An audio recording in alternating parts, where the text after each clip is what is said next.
បាទជាមួយនៅអង់គ្លេសថ្ងៃនេះខ្ញុំមកធ្វើកិច្ចការ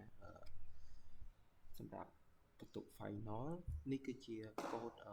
tuple អាកូដ part 1ដែលយើងរៀនដំបូងនេះគឺជា var new list integer id string name នេះតែ string អានេះជា decimal integer string date time bool នឹងវាប៉ុណ្ណឹងអញ្ចឹង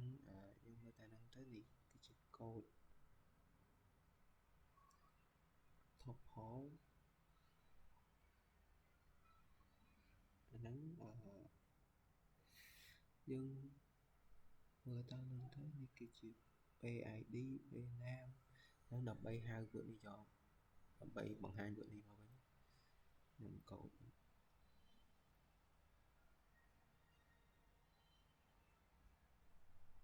និយាយទៅកូដហ្នឹងយើងបង្កើតវាដើម្បីពេល output ចេញជា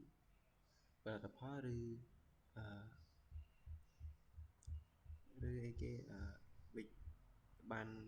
អីចឹងទៅតូចមួយកូដហ្នឹងវាចង់បានអីវាចង់បានផលិតផលចេញមកលើអេក្រង់វាថាអីគេម៉ាក laptop ឬក៏កូដ laptop អីចឹងនេះ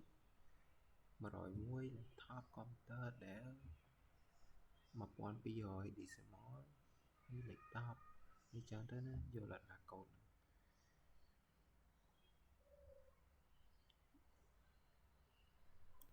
របៀបថាកូដហ្នឹងបង្ហាញបញ្ជី stop មួយរួចយកព័ត៌មានកុំព្យូទ័រ mouse ក្តារ keyboard អីហ្នឹងហើយវាមាន ID មាន ID ឈ្មោះម៉ាកlaptop ម៉ាកអីហ្នឹងចឹងកូដហ្នឹងវាចាំតែចង់វាមាន stock មានអីចឹង brand វា price ហើយយើងដំណើរការដែរ